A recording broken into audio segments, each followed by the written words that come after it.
नमस्कार विद्यार्थियों, आज हम श्वसन के बारे में विस्तार से अध्ययन करेंगे। श्वसन जिसे हम सामान्यतः ये समझते हैं कि श्वास लेने की प्रक्रिया के अंतर्गत ऑक्सीजन का उपभोग यानी कार्बन डाइऑक्साइड की विमुक्ति को हम श्वसन कहते हैं।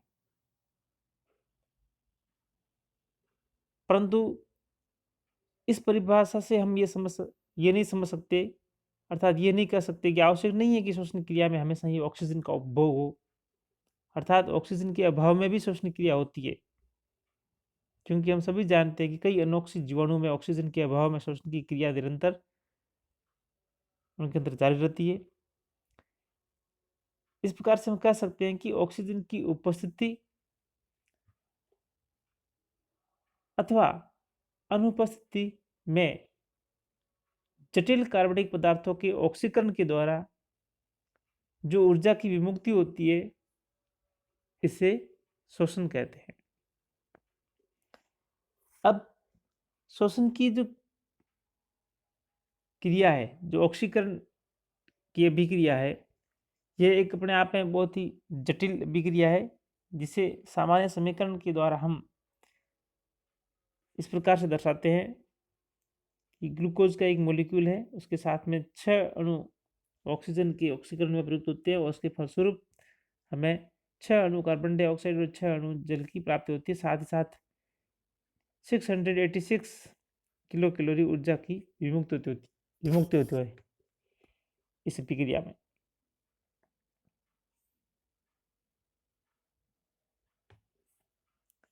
लेकिन जैसा हमें प्रतीत होता है, इतना है जो ये सिंपल रिएक्शन नहीं होती है। इसके अंतर्गत ऑक्सीजन डायरेक्ट ग्लूकोज से अभिक्रिया नहीं करके इस अभिक्रिया में जल की आवश्यकता होती है। तो 6 अणु ऑक्सीजन के साथ ही साथ इसमें 6 अणु जल की भी आवश्यकता होती है, और जिसके पश्चात 6 अणु ऑक्सीजन और 6 अणु कार्बन डाइऑक्साइड और 12 अणु जल की प्राप्ति होने के साथ साथ हमें ऊर्जा की प्राप्ति होती है।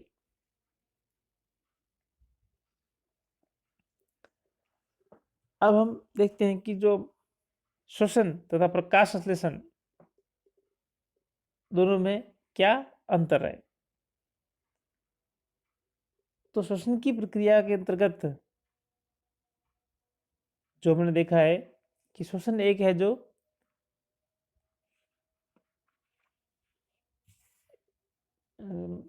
विघटनात्मक अभिक्रिया, अर्थात इसके अंतर्गत जटिल कार्बनिक पदार्थों का सरल कार्बनिक पदार्थों में, अर्थात हम ऐसे कहें कि ग्लूकोज का है जो कार्बन डाइऑक्साइड और जल के अंतर्गत विघटन होता है, वहीं प्रकाश संश्लेषण की क्रिया में इसके जस्ट विपरीत, अर्थात कार्बन डाइऑक्साइड और जल के संयोजन से ग्लूकोज का निर्माण होता है। तो इस प्रकार से हम देखते हैं कि एक अभिक्रिया जो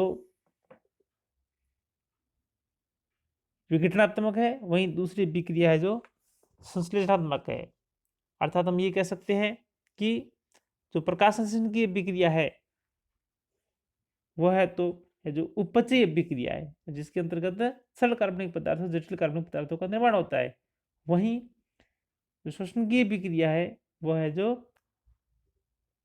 अपचयी अर्थात कैटाबोलिक रिएक्शन है, जिसके अंतर्गत जटिल कार्बनिक पदार्थों का सरल कार्बनिक पदार्थों में विघटन होता है।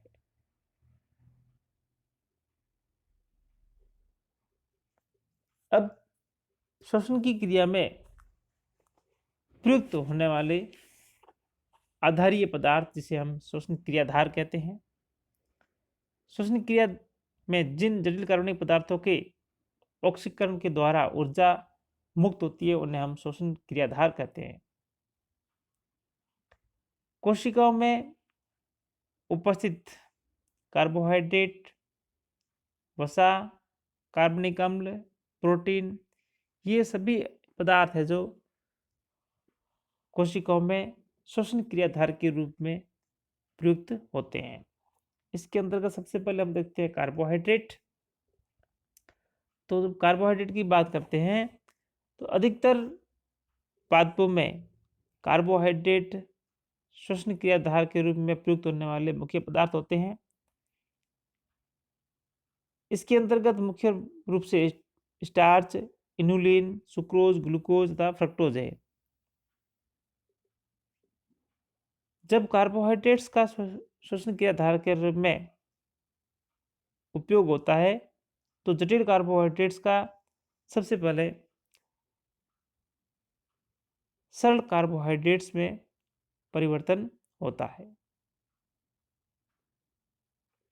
तो यहाँ पर आप देखेंगे कि स्टार्च या अन्य जो भी पॉलीसेकेराइड्स है उनका है जो डाइसेकेराइड्स में, और डाइसेकेराइड्स का मोनोसेकेराइड्स में। और मोनोसेकेराइड्स सामान्यतः श्वसन क्रियाधार के रूप में जो प्रयुक्त होते हैं वो हेक्सोजेज होते हैं, 6 कार्बन युक्त कार्बोहाइड्रेट्स। वसा, ये वसा उत्कों तथा बीजों में श्वसनाधार का कार्य करते हैं। बीजों के अंकुरण के समय वसा का कार्बोहाइड्रेट में परिवर्तन होता है। इस प्रक्रिया के अंतर्गत सबसे पहले वसा का ग्लिसरॉल तथा वसा अम्लों में परिवर्तन होता है। और वसा अम्ल जो होते हैं वो बीटा ऑक्सीकरण के द्वारा एसिटाइल को एंजाइम ए का निर्माण करते हैं, और acetyl co enzyme A crab चक्र में प्रवेश करता है। वहीं ग्लिसरॉल जो है आपके अल्फा ग्लिसरोफॉस्फेट से ग्लिसराइड फॉस्फेट का निर्माण होता है, जो ग्लाइकोलाइसिस चक्र में प्रवेश करता है। फिर है कार्बनिक अम्ल। क्रेस्युलेशन पादपों में सामान्यतः कार्बनिक अम्ल श्वसनाधार का कार्य करते हैं, और इनका निर्माण कार्बोहाइड्रेट के ऑक्सीकरण के फलस्वरूप होता है। यहाँ पर कार्बनिक अम्ल के रूप में आप देख रहे हैं कि ग्लूकोज से मैलिक अम्ल और ग्लूकोज से सिट्रिक अम्ल का निर्माण होता है। फिर है श्वसनाधार के रूप में प्रोटीन। प्रोटीन युक्त बीजों के अंकुरण के समय इनके अंतर्गत प्रोटीन है जो श्वसनाधार का कार्य करते हैं।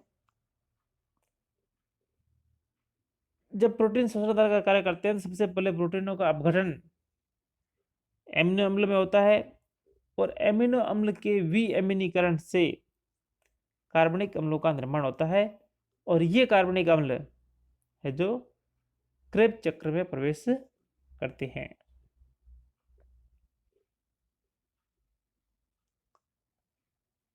अब हम नेक्स्ट देखते हैं श्वसन गुणांक।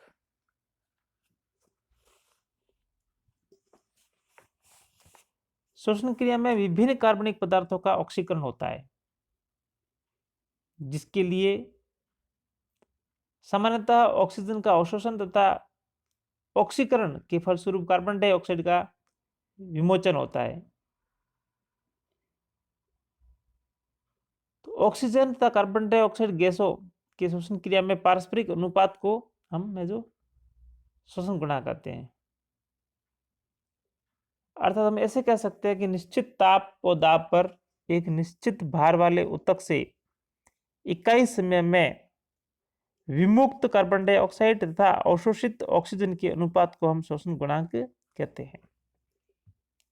जैसा कि आप यहाँ देख रहे हैं, श्वसन गुणांक से तात्पर्य है कि कार्बन डाइऑक्साइड का विमुक्त आयतन कितना है और उस विमुक्त आयतन में कितनी है जो ऑक्सीजन है जो अवशोषित की गई है उस दौरान। इन दोनों के पारस्परिक अनुपात को हम श्वसन गुणांक कहते हैं। अब श्वसन गुणांक जो पहले हम पढ़ चुके हैं, विभिन्न प्रकार के श्वसनाधार, कार्बोहाइड्रेट, वसा, कार्बनिक अम्ल, प्रोटीन आदि, तो इन श्वसनाधारों का श्वसन गुणांक हम जो यहाँ पर देखते हैं, सबसे पहले कार्बोहाइड्रेट्स का शोषण गुणांक। कार्बोहाइड्रेट्स के शोषण गुणांक की हम बात करते हैं, पौधों के अधिकांश भागों में कार्बोहाइड्रेट मुख्य शोषणाधार होते हैं।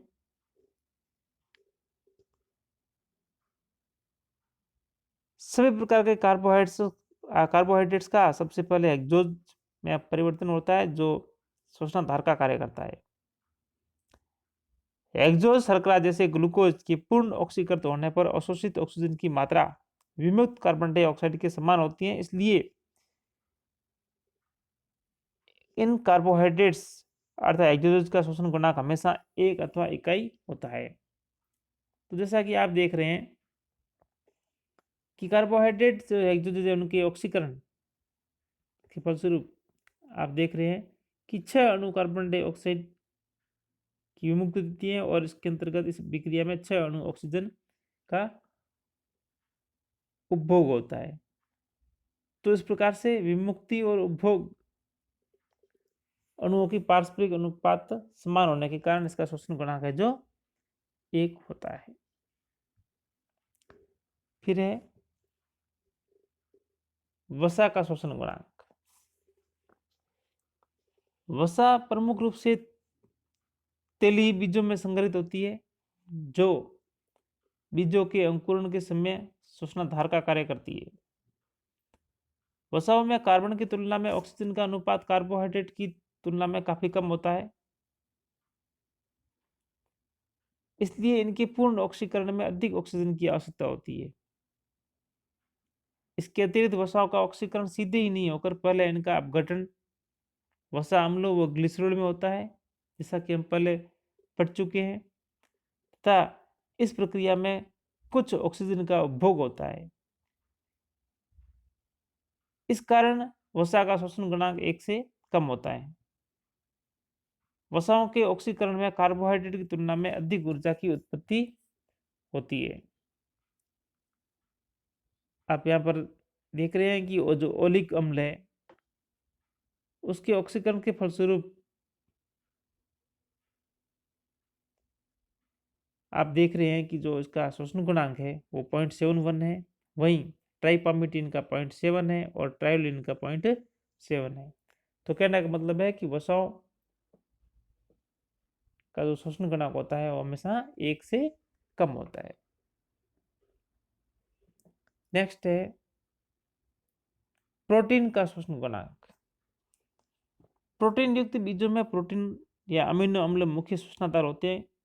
कई कोशिकाओं में प्रोटीन शोषणाधार के रूप में केवल तब भी प्रयुक्त होता है जब कार्बोहाइड्रेट तथा वसा उपलब्ध नहीं होता। इस स्थिति को जीवद्रव्य शोषण कहते हैं। तो सामान्यतः कोशिकाओं के अंतर्गत शोषणाधार के रूप में कार्बोहाइड्रेट व वसा का उपयोग होता है, प्रोटीन का सामान्यतः उपयोग नहीं किया जाता है। और जब प्रोटीन का उपयोग किया जाता है तो इस प्रकार के शोषण को हम जीवद्रव्य शोषण कहते हैं।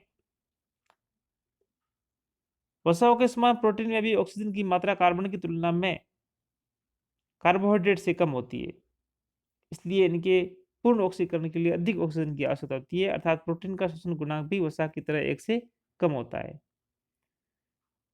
और प्रोटीन का जो शोषण गुणांक है वो सामान्यतः वसा से थोड़ा सा अधिक होता है और लगभग 0.79 के आसपास होता है। मांसल या सरस पादपों का शोषण गुणांक। मांसल पादपों जैसे नागफनी तथा एंथोसायनिन युक्त पत्तियों में कार्बोहाइड्रेट शोषणाधार के रूप में प्रयुक्त होता है, परंतु इसका पूर्ण ऑक्सीकरण नहीं होता है। फलस्वरूप कई मध्यवर्ती उत्पादों का निर्माण होता है। इस प्रकार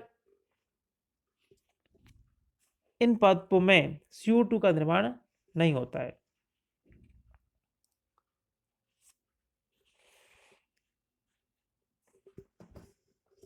तो रात्रि के समय जब इन पादपों में रंध्र खुले होते हैं तो ऑक्सीजन का अवशोषण होता है, कार्बोहाइड्रेट के आंशिक ऑक्सीकरण के कारण CO2 का निर्माण नहीं होता है।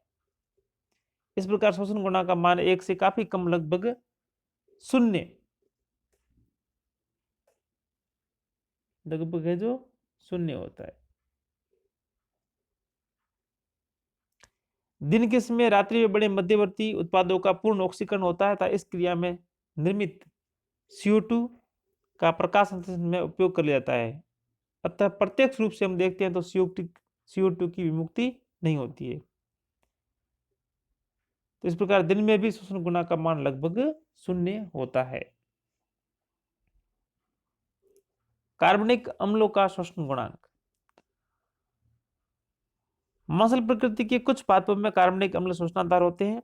कार्बनिक अम्लों के अणुओं में ऑक्सीजन की मात्रा कार्बन की तुलना में अधिक होती है, इसलिए इन पदार्थों के ऑक्सीकरण में तुलनात्मक रूप से कम ऑक्सीजन की आवश्यकता होती है तथा अधिक मात्रा में कार्बन डाइऑक्साइड की विमुक्ति होती है। इस कारण से कार्बनिक अम्लों का शोषण गुणांक सदैव 1 से अधिक होता है।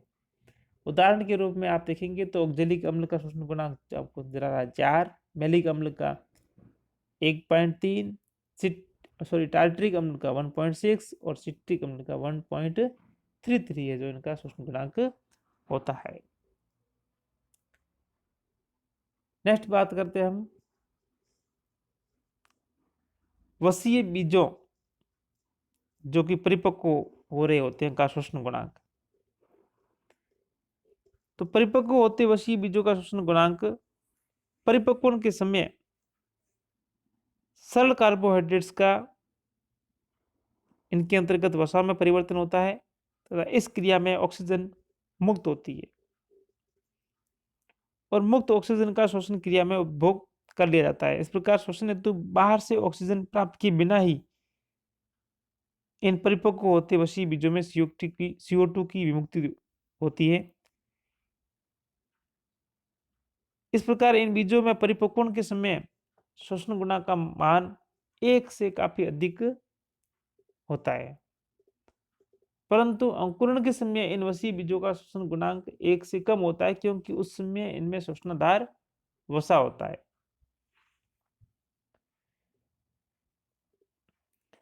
इसलिए परिपक्वन के समय शोषण गुणांक हमेशा का मान हमेशा 1 से काफी अधिक होता है, लेकिन अंकुरण के समय जो इनके अंदर वसा संचित रहती है वो शोषणाधार के रूप में प्रयुक्त होती है, इसलिए शोषण गुणांक 1 से कम होता है। अब है अवायवीय शोषण का शोषण गुणांक। अवायवीय शोषण की जब बात करते हैं तो इसके अंतर्गत ऑक्सीजन का उपभोग नहीं होता है, लेकिन फिर भी CO2 का विमोचन होता है।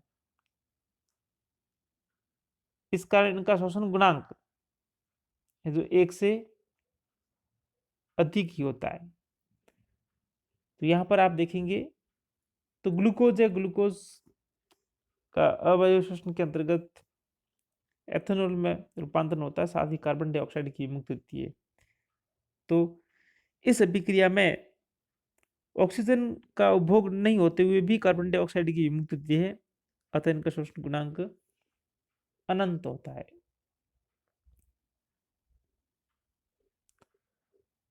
अब शोषण के प्रकार। शोषण क्रिया मुख्य रूप से हम जानते हैं कि एक ऑक्सीकरण अभिक्रिया है जिसके अंतर्गत जटिल कार्बनिक पदार्थों के अपघटन के फलस्वरूप ऊर्जा की विमुक्ति अर्थात प्राप्ति होती है।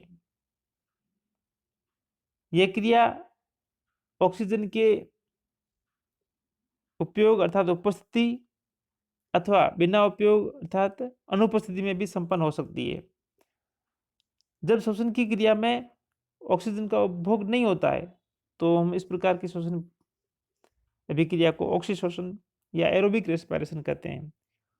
और यदि ऑक्सीजन का उपभोग नहीं होता है अर्थात ऑक्सीजन की अनुपस्थिति में शोषण की अभिक्रिया होती है तो इस प्रकार के शोषण को हम अनोक्सी शोषण या एनएरोबिक रेस्पिरेशन कहते हैं। अब सबसे पहले हम देखते हैं एरोबिक रेस्पिरेशन अर्थात ऑक्सीशोषण। ऑक्सीशोषण की हम बात करते हैं तो ये शोषण की सामान्य विधि है जिसमें ऑक्सीजन की उपस्थिति में कार्बनिक पदार्थों का जल तथा कार्बन डाइऑक्साइड में पूर्ण अपघटन होता है, साथ ही साथ हमें अत्यधिक मात्रा में अर्थात 686 किलो कैलोरी ऊर्जा की प्राप्ति होती है।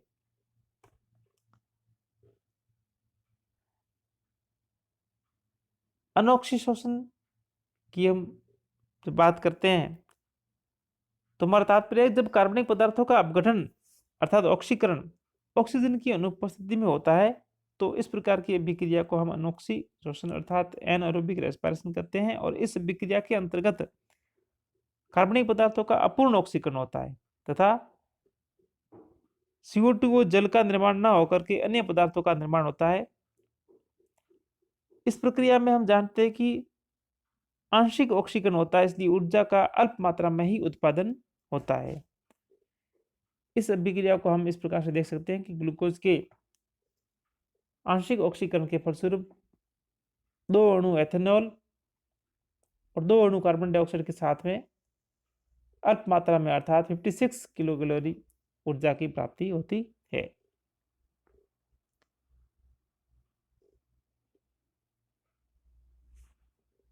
अब है ऑक्सीशोषण तथा अनोक्सीशोषण में अंतर।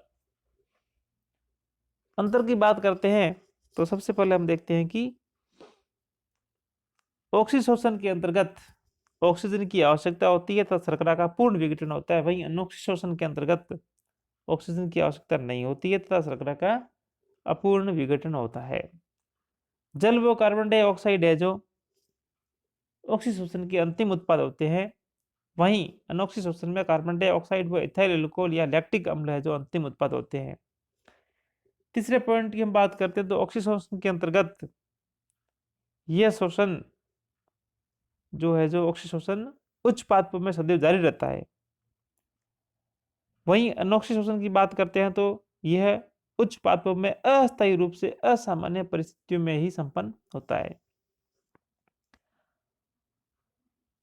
ऑक्सीशोषण में अधिक ऊर्जा का उत्पादन होता है अर्थात एक ग्लूकोज मॉलिक्यूल से 38 एटीपी अणु प्राप्त होते हैं। वहीं अनोक्सीशोषण की बात करते हैं तो काफी कम ऊर्जा का उत्पादन होता है, एक ग्लूकोज से के अणु से केवल 2 एटीपी अणु प्राप्ति होती है। ऑक्सीशोषण का पौधों पर विषकारी प्रभाव नहीं पड़ता है, वहीं अनोक्सीशोषण का पौधों पर विषकारी प्रभाव पड़ता है। ऑक्सीशोषण की क्रिया कोशिका द्रव्य तथा माइटोकॉन्ड्रिया में संपन्न होती है, जबकि अनोक्सीशोषण की क्रिया पूर्णतः कोशिका द्रव्य के अंदर ही संपन्न होती है। जैविक ऊर्जा मुद्रा एटीपी। कोशिकाओं में अनेक जैविक क्रियाएं ऊर्जा सहभागिता से ही संपन्न होती है, अर्थात कोशिकाओं में अनेक ऊर्जा उत्पादक तथा ऊर्जा व्यय क्रियाएं लगातार चलती रहती है। कोशिकाओं में ऊर्जा का स्रोत एटीपी होता है और यह एटीपी अनेक उपापचयी पथों का संचालन करता है, इसलिए एटीपी को कोशिका की जैविक ऊर्जा मुद्रा कहा जाता है। और एटीपी की खोज फिस्के तथा सुब्बाराव द्वारा 1929 में की गई तथा इसे मांसपेशियों के एक्सट्रैक्ट से पृथक किया गया था। एटीपी के जीवित कोशिकाओं में वास्तविक कार्य के महत्व के बारे में अमेरिकी वैज्ञानिक फ्रिट्ज लिपमैन ने बताया।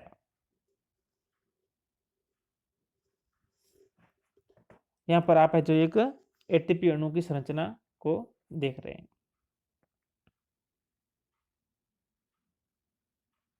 धन्यवाद।